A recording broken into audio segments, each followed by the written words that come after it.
Welcome to this week's Peeves, Tips, and Tricks, a holistic lifestyle YouTube channel, part of the Holistic Collaboration series. I am Sherry Bainbridge, and today I would like to talk about, a confusing word called forgiveness. Please do the thumbs up, the notification, and subscribe. Greatly appreciated and most needed if you would share this around. Forgiveness has a few definitions that can make it very confusing, and in actuality, it's not that confusing if we break it down. The first forgiveness is always for yourself. This is where you're exploring why you reacted the way you did, why you participated, and what you did, if anything, to participate. And this requires getting away from the forbidden denial. You have to be honest with yourself and straightforward, because this is a part of learning not only about yourself, but learning about other people. And the part of this learning is to gain compassion and understanding. Forgiving does not mean you forget what the other person did. Sometimes it is so grievous that there really is not a way to fully and completely forgive. You have to let go of the anger, let go of the damage that repeating these stories and repeating this, hell, as you might want to put it, over and over in your head. Like a narcissist brain, this type of thinking can eventually shut down the part of the brain that holds on to compassion and can develop compassion, and it will bypass it. And we don't want to do that for those of us that want to really develop and to get beyond just this type of experience. Now, another type of forgiveness is truly forgiving the other person, and that is going to be most often based in an understanding of where that other person is coming from.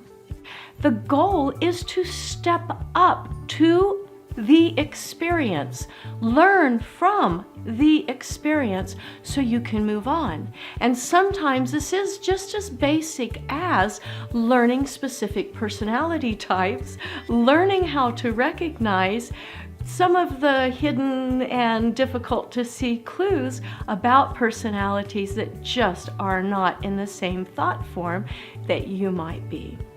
Now let's talk about something truly close to our hearts, and that's people we truly and deeply care about. Many things can happen.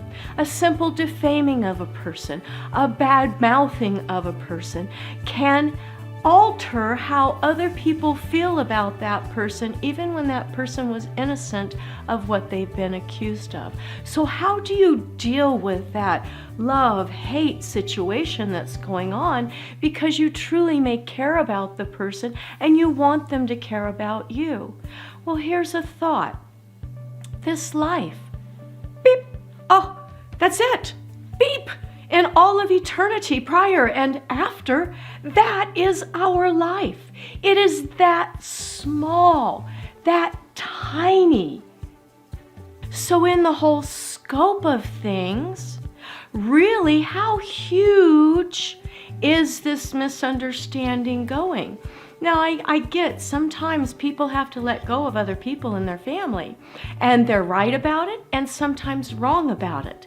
But if the person truly believes the other is toxic, let them go. And if the person who is being believed as toxic is not, learn to let go of that. Because don't you want the choice also? Don't you want the right to let go of something you're perceiving as toxic, whether you're right or wrong about it? The goal would be making your life more pleasant and healthy and having choice. And the victim needs to let go of it. Allow that person their right to say, I don't want to have a contract with you in this life right now. I've changed my mind and I'm going this direction. Even a family member has the right to do that. Now you, as a victim, also have choices. To be angry, to hold on to it, which we've discussed just isn't going to bode well for you at all. We know that science has proven when we feel anger, every cell in our body alters. The energy shifts. Have you ever had a day, and everybody has learned this usually, that if you're having a rotten day and you're feeling crappy, put a smile on your face. It's really hard to hold on to that crappiness when you're smiling. And this is just a simple gesture. Yes, it involves many muscles of the face, but it's just a small little part of your body making a change throughout all of your physical and energetic body. So learning how to think about these things going on and accepting that it's okay for someone to take anger, to be hyper negative, to take issue with you. You determine whether they're right, whether they're wrong, whether you need to make corrections or not, and how you're going to participate in the aftermath, such as not adding any more negativity and anger to the situation. When we pass on, we go back over our life and how we affected other people.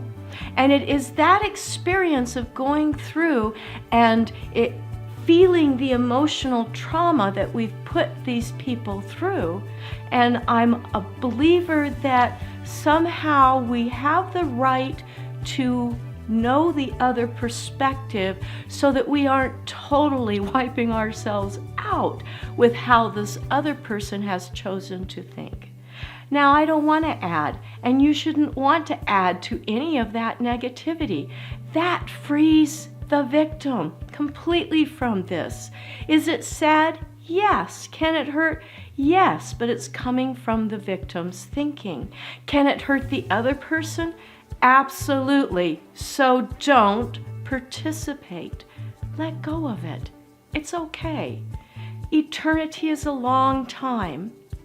And trust that these wonderful people that are going through experiences and challenges that I don't want to go through, and I can look back and learn from them if they give me permission to do so. So it is a huge learning experience. So sometimes, yeah, you do have to let go, but do it with love and don't add anything into it. Eternity is here and we will be in it for a very long time, and people will come back together if they're meant to do so. Now let's talk about true forgiveness. The forgiveness that when the person who's in the wrong has thought about it, sat with their emotions, concluded why they've done what they've done, honed up to it with the other person, seriously apologizes, tries to right the wrong, and never does it again. That is true forgiveness. This is where we can forgive beyond even our own species, because it's an understanding. It's an acknowledgement of fault, and that's a wonderful thing because that releases the victim a bit, and it does make a difference. But sometimes it's just never going to happen, and there's a lot of victims walking around out there, and it is unfortunate that so much time is spent in that victim mode. So honestly, people, take your pal and give it to them. And let's let go of all energetic needs to hold on. Share your forgiveness experiences with others. It's helpful.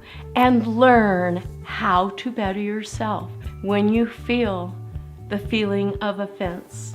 This is an opportunity to look at yourself, to gain perspective, and to become better at forgiving others and learning how to forgive yourself, always the hardest person.